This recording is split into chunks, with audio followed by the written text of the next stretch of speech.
Bonjour, je m'appelle Kevin Lévesque. Depuis tout petit, je suis passionné par le cinéma et j'observe à quel point celui-ci a pu influencer les étapes de ma vie. Et vous, quels sont les films qui ont façonné l'adulte que vous êtes aujourd'hui ? Dans ce podcast, je vous tends le micro pour revivre ces moments de cinéma et voir comment certains films impactent notre parcours de vie. Dans cet épisode d'Action-Réaction, j'ai le plaisir d'accueillir Morgane Huby, journaliste, rédactrice et entrepreneuse. Passionnée par les mots, les histoires et les émotions qu'ils véhiculent, elle a fondé la Fée des mots, une activité qui lui permet d'accompagner entreprises et particuliers dans la mise en valeur de leurs projets et de leur identité à travers l'écriture. Créative, sensible et profondément attachée au pouvoir des récits, Morgane aime mettre le mot juste sur ce qui nous anime. Bonne écoute. On met juste les costumes d'autres sur soi. Qu'on est bien à la belle Gabrielle en cette journée. Lieu que je découvre. La découverte, espace floral, arboré, la bonne restauration. Côté art déco, j'aime bien. L'art déco qui est très présent puisque c'est aussi le jardin d'agronomie tropicale. Et donc aujourd'hui, au micro d'Action-Réaction, nous avons le plaisir d'accueillir Morgane Huby. Bonjour. Bonjour Kevin. Eh bien, merci de venir au micro d'Action-Réaction, un podcast dans lequel on partage un film qui a un moment marqué ou inspiré notre vie. Mais avant que tu nous dévoiles le film que tu as choisi, je t'invite à te présenter en une minute. Ouais. Qui D'accord. es-tu, Morgane ? Alors, je suis donc Morgane, tu viens de le dire.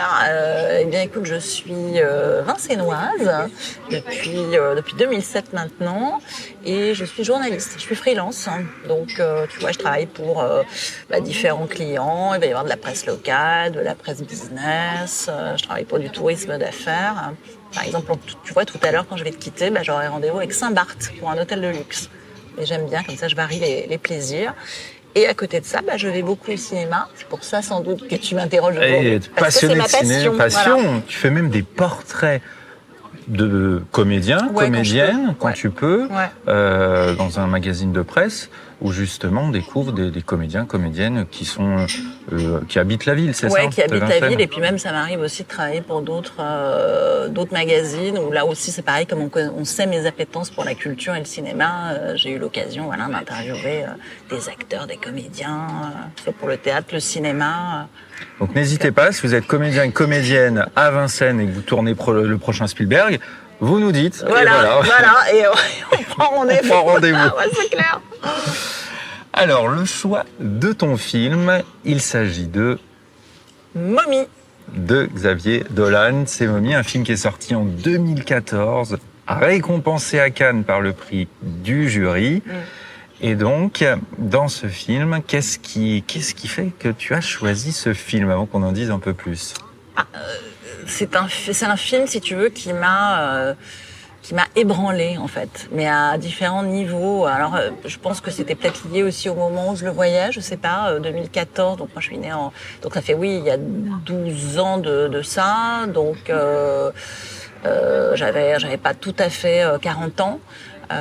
Peut-être qu'il y a de ça. Il y a aussi donc j'avais perdu ma maman peu de temps avant. Mais c'est un film qui m'a touchée vraiment dans la manière de filmer. Je trouve que c'était une découverte pour moi de voir Xavier Dolan qui sa façon de filmer les personnages comme ça et puis l'histoire, cette relation d'amour entre la mère, le fils. La différence abordée. Xavier qui tourne généralement dans un format un peu carré, on appelle le 1 2.1, qui est assez spécial. Un peu dérouté d'ailleurs, certains. Je sais que certains spectateurs sont déroutés par sa façon de filmer, et moi non, j'adore parce que j'ai l'impression d'être avec les personnages. Un peu comme, tu sais, à l'époque, Lars von Trier, qui filmait caméra au point. Et complètement. Les gens sortaient de la salle souvent parfois pour d'autres raisons, mais il n'empêche que moi c'est une manière de filmer que j'aime beaucoup. Il y a un esthétisme effectivement de Xavier Dolan. Alors pour celles et ceux qui ne l'ont jamais vu, donc quand Mommy, l'écriture, on va l'épeler pour que vous compreniez, M-O-2-M-Y, c'est pas la momie momifiée, mais on est sur plutôt un lien à la mer, donc film par Xavier Dolan, donc canadien, qui est québécois. Et là, on va se retrouver avec 3 personnages, une mère, veuve et monoparentale, qui retrouve à un moment son fils ado, jeune adulte, c'est ça dans le film. Ouais, il est jeune adulte. Jeune ouais, adulte. jeune adulte. Trouble psychique avec des comportements violents, revient chez sa mère et là, il va falloir cohabiter. Mais il y a le regard d'une 3e personne qui va justement intervenir, qui était prof, c'était ça un peu dans son parcours. Ouais, et puis une voisine. Une voisine Et qui va se retrouver dans ce triptyque, accompagner le lien et malgré cette violence, on va le voir, il y a l'affection. Et ceux qui vont jouer ça, alors Suzanne Clément justement pour la voisine, Anne Dorval pour la mère, et puis Antoine Olivier Pilon pour le jeune qui jouera Steve, un peu violent. Qu'est-ce qui te touche du coup là-dedans dans cette histoire ? Pour moi, c'est pas parce que tout le monde effectivement a évoqué la violence, le thème abordé, etc. Mais moi, c'est l'amour filial en fait. Je trouve que c'est un amour inconditionnel de la mère pour le fils. La relation, elle est extrêmement passionnelle. Il y a des scènes terribles, mais il y a des scènes d'amour qui sont. Enfin, je te dis, je l'ai jamais revu le film.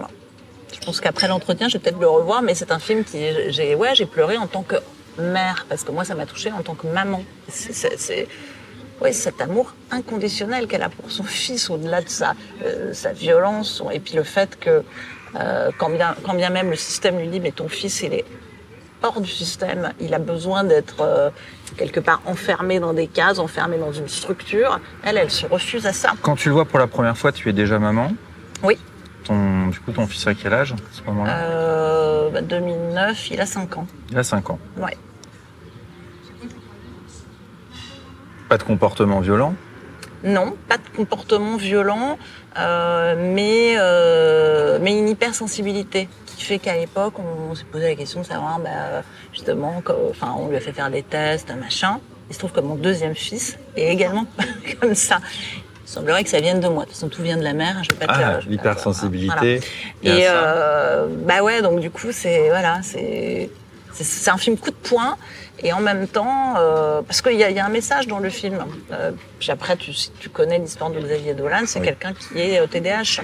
C'est ça. Et qui a été traité, contrairement à Steve dans le film, lui a 2 parents dans certains milieux, il a été accompagné, il a été dans certaines structures, mais on l'a aidé aussi, on l'a mis dans une carrière artistique, il a pu faire ce qu'il voulait. Voilà, mais c'est quelqu'un qui souffre encore d'ailleurs de ça. Il s'est arrêté d'ailleurs de faire du cinéma pour ça. Et oui, complètement. C'est un sujet qui revient dans les films de Nolan. On le revoit, de Dolan, pardon, merci, tu me dis. Voilà, Christopher, Xavier, si t'écoutes, désolé, je t'ai associé à Christopher. Et c'est un thème qui revient chez lui. Et quand tu le vois pour la première fois, t'es où ? C'est quoi le contexte ? Écoute, je vais au cinéma à Vincennes. Donc parce que j'étais freelance et puis. Tu vas toute seule ? Ouais, toute seule.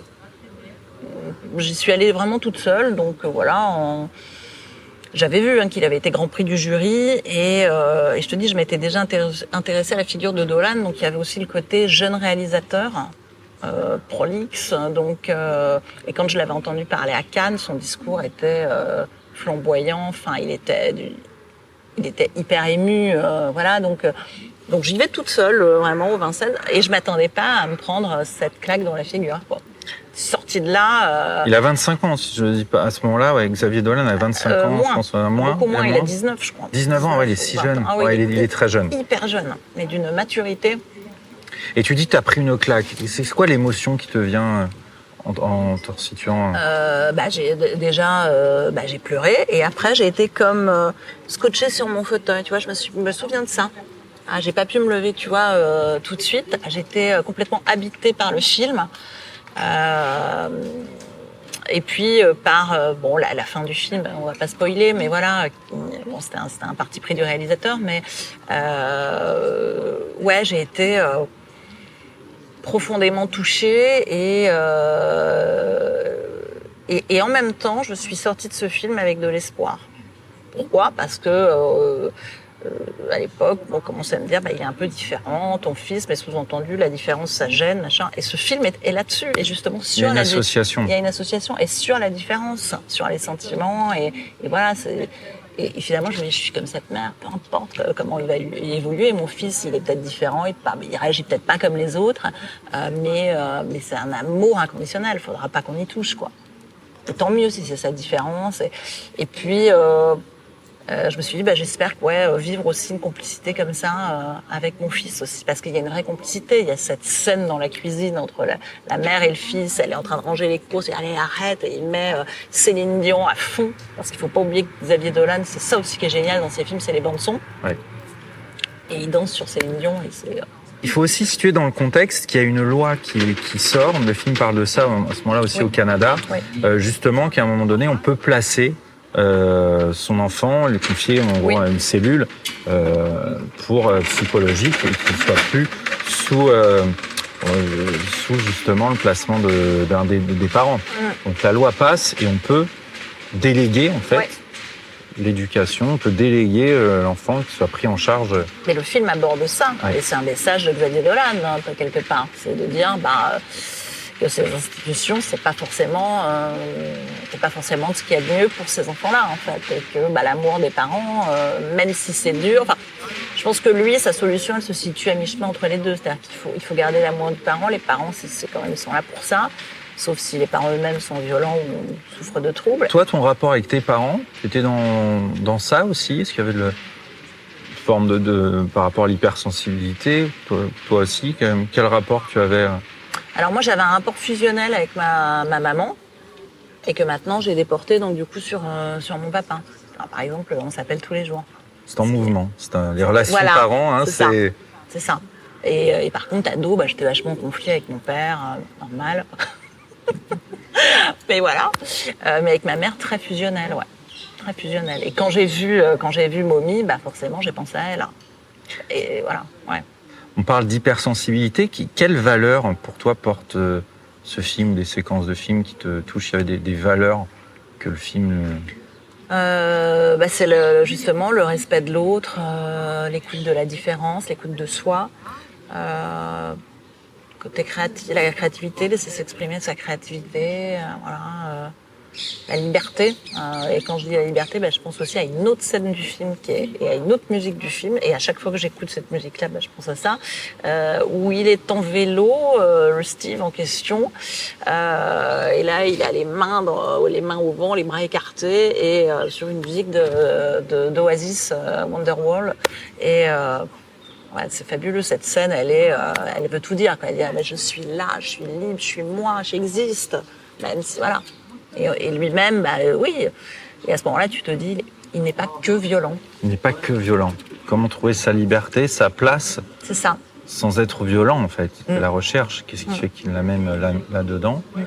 Et dans la relation mère-enfant, il y a aussi la voisine, il y a un regard extérieur. Oui, il y a le regard extérieur. Et il y a, elle joue extrêmement bien d'ailleurs, Suzanne Clément dedans, parce que c'est une voisine qui est sous le joug quand même de son mari, qui a, de mémoire, elle a, un problème de langage, en tout cas, elle bégaye un petit peu. Voilà. Et qu'est-ce qui va se passer? Elle va se révéler au contact de la mère et du Steve en question. C'est ça qui est fort. En fait, ils ont tous les trois une difficulté. La mère a aussi des difficultés financières. Lui, pas que, mais elle a perdu son mari, difficultés financières, un peu déjanté. Le fils, ses difficultés qu'on a citées, troublées. Et elle, la voisine, avait ses difficultés pour s'exprimer. Donc, les trois, dans leur difficulté à trouver leur place malgré ça, se retrouvent autour d'un amour inconditionnel, en fait. Ouais, c'est ça. Et ils vont s'épauler tous les trois pour grandir, pour elle, justement, ne plus bégayer, s'exprimer, en fait. C'est ça. Et lui aussi, quelque part, on lui a peut-être aussi tout le temps dit qu'il... De toute façon, il était bon à rien. C'est un peu le message qu'on véhicule à la mère. Alors que finalement, il aide aussi la voisine, quelque part. Toi, dans l'évolution avec ton fils, qui a 5 ans à ce moment-là, et maintenant 12 ans après, t'as été confronté un peu à ça, ou que lui, il trouve pas sa place par rapport à l'école ou aux proches, par l'hypersensibilité? Alors, c'est surtout le deuxième. Plus le deuxième. Le deuxième qui, effectivement, lui, a beaucoup de mal à trouver sa place. Mais effectivement, je pense que maintenant les temps changent aussi parce qu'il y a de plus en plus de différences et de cas peut-être de TDAH, d'hypersensibilité. Mais c'est très très dur de trouver ta place quand tu es différent.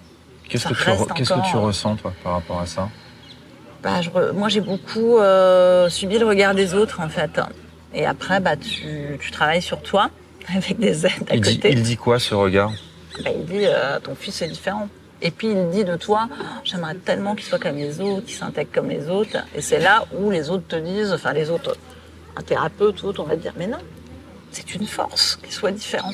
Aujourd'hui, peut-être que tu le vois pas comme ça, t'aimerais bien qu'il soit comme les autres, mais laisse-le, il a une vraie différence. Il y a eu des accompagnements de thérapeutes avec toi? Ouais. C'était aidant?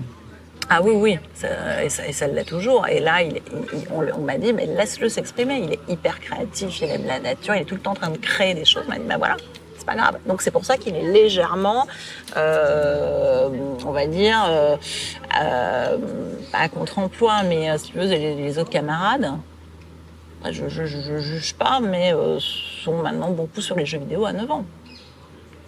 Donc lui, ou à regarder des séries que lui ne regarde pas, parce que lui, il est encore dans la nature, tout ce côté... Vous n'avez pas vu le film ensemble? Parce que tu dis que tu ne l'as pas revu depuis... Non. Ouais. Si tu devais peut-être conseiller de voir ce film, l'inviter à voir ce film, qu'est-ce que tu pourrais lui dire? Au grand ou au petit? Celui que tu veux. Les deux, ou l'un des deux. Ouais, j'aimerais bien que le grand voit le film, en fait. Parce que le petit est encore trop petit, c'est quand même un film avec des scènes... donc 9 ans, on va éviter. Mais le grand, moi, j'aimerais bien qu'il voit le film. Je pense que je lui dirais rien. Je lui dis, je voudrais simplement que tu vois le film parce que moi, c'est mon film. Voilà. Voir ce qu'il ressent, lui. Et qu'on partage ensuite ce qui est... Voilà. Mais il sait que j'adore Xavier Dolan, parce que dès que je le vois, c'est Xavier Dolan. C'est ça. Ouais. Mais je voudrais qu'il le voie. Qu'il le voit. Et qu'est-ce que tu aimerais qu'il ressorte? Qu'il soit touché autant que moi et que... qu'il soit touché, qu'il dise « ce film est incroyable », voilà. Qu'il est touché sur quoi? Tu parles d'une émotion en particulier ou d'un... je sais pas comment te dire, que même sans l'exprimer, il me fasse comprendre que c'est un peu notre relation à tous les deux, quoi. Parce qu'on est aussi très fusionnel avec le grand, sans parfois se dire les choses, et c'est aussi très passionnel. On peut par exemple péter un câble et vraiment s'engueuler. Le up and down. Ouais, c'est ça, c'est le up and down, exactement. On est en haut de l'ascenseur et on est en bas de l'ascenseur. Aujourd'hui, on en rigole. Voilà. Parce que du coup, ça peut vraiment monter très haut dans les tours et en quelques secondes redescendre, parce que tu vois, c'est comme Steve et sa mère dans le film, ils n'arrivent pas à rester brouillés longtemps. Ouais. Tout ça. Ouais. Et alors du coup, on entend une ambiance, un bruit qui vient d'arriver. Je sais pas ce que c'est. Voilà, il y a un appareil. Ouais. On fera avec. On ne le voit pas, on ne sait pas ce que c'est. J'entends dessus. En tout cas, dans le jardin tropical. Des extraterrestres viennent de débarquer. Disclosure. Voilà, en live. Peut-être ça. Et du coup, une dernière question rituelle, c'est si tu devais résumer ce film en une phrase, qu'est-ce que tu pourrais dire? Qu'est-ce que ça pourrait te donner? En une phrase. Ouais.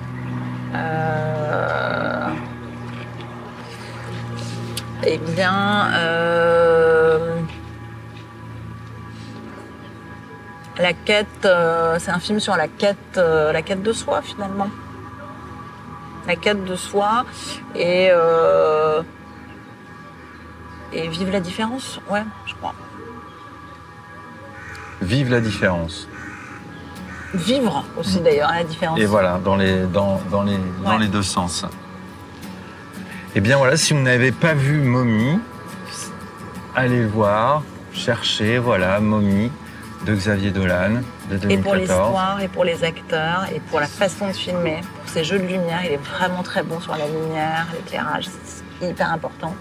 Et ces bandes son qui sont irrésistibles. Et ben voilà, envoyons la bande son justement. On se rappellera. On peut choisir, on verra. Peut-être Céline ou Oasis. Allez, on choisit. On met ça. Morgane Huby, merci d'être venue. Merci à toi, Kevin. C'était vraiment super sympa de parler de ce film. Et à très bientôt pour un prochain peut-être. Et oui, pour un prochain épisode. Merci à toi. Feels the way I do about you now.